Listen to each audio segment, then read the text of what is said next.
Hello. Welcome to the History Channel. Oh no, not that one. I'm just gonna discuss Lexington and Concord. But Lexington and Concord, the spark of the American Revolution. On the night of April 10th, 1775, the American colonies were on the brink of war with Great Britain. And what began as a skirmish in in the Massachusetts countryside would ignite the flames of the American Revolution. These events, known as the battles of Lexington and Concord, marked the first military engagements between British soldiers and colonial militias, setting the stage for 13 American colonies to break free from British rule. Prelude to war. Tensions had been rising between the American colonies and Britain for years. The colonies had grown increasingly frustrated with British policies such as the Intolerable Acts, which were meant to punish Massachusetts for its resistance to British control. In response, the colonial militias began to form in preparation for a potential conflict. British authorities, led by General Thomas Gage, were aware of these growing militias, and they're stockpiling arms and ammunition, particularly in the town of Concord, Massachusetts. In the early months of 1775, Gage received orders from the British government to take decisive action. His mission was clear: to march to Concord and seize the weapons that the colonial militias had stored there. He was also tasked with arresting key leaders of the rebellion, including John Hancock, Samuel Adams, who were believed to be hiding in Lexington. The Midnight Ride.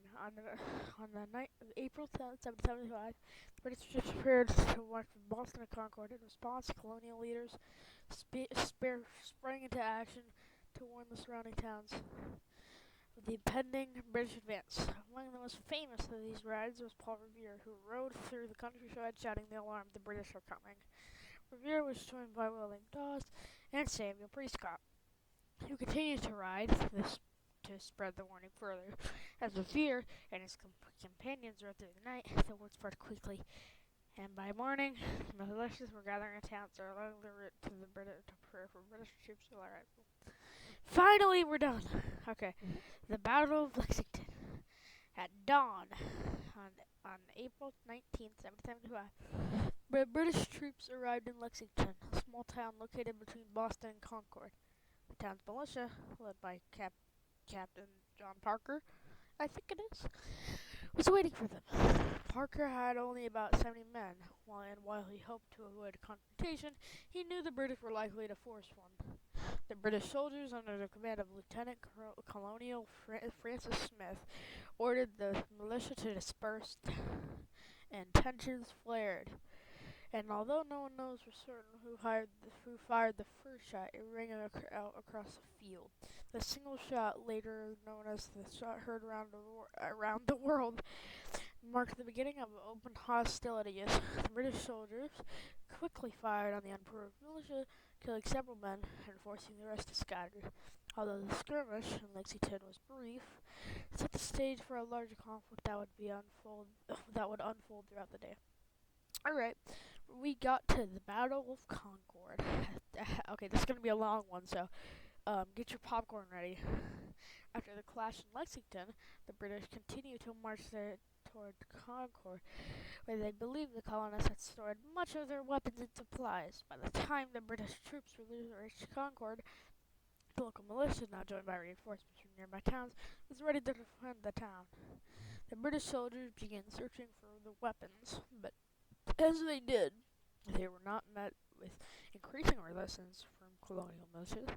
The most notable confrontation occurred at the North Bridge in Concord, where a larger battle broke out, and the colonial militia, now numbering over 400, fought fiercely and forced the British to retreat. During the retreat, the British soldiers were harassed by militias along their entire route back to Boston. They were ambushed in the woods, fields, and suffering heavy casualties. Let's go. By the time they returned to Boston, British had lost over 70 men, while the Americans had suffered fewer than 50 casualties. Let's go! We have the aftermath and legacy. The battles of Lexington and Concord were a significant turning point in American history. While the fighting itself was relatively small in scale, the events marked the first time American colonists had fought back against British troops. The colonial militias proved that they could stand up to the might of the British Army, and the spirit of resistance spread quickly throughout the colonies. In the days following the battles, the news of the confrontation sparked even more outrage in the troops.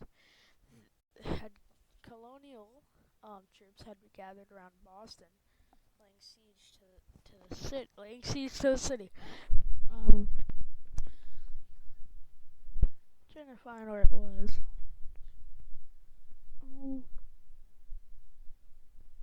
Hold on. I'm looking at a script.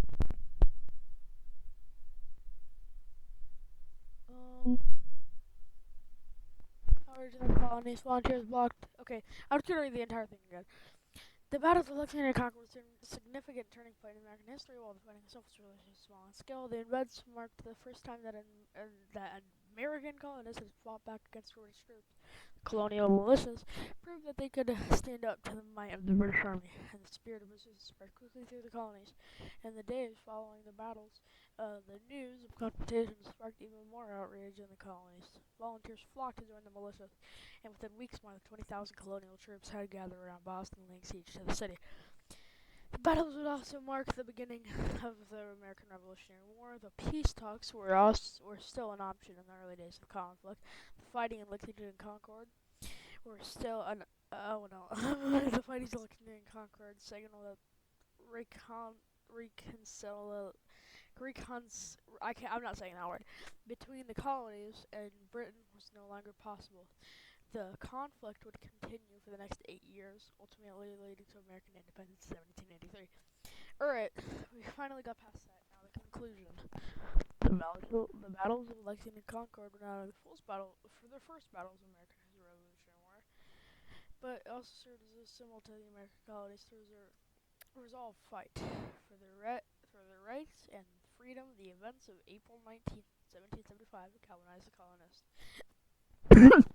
and the courage of those who stood up to the British forces that day would inspire generations to come.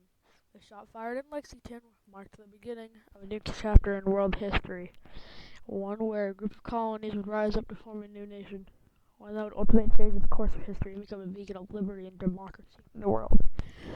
Alright, that's it. I was really going to do this as a Google Slides presentation, but it's kind of not possible. Alright, bye.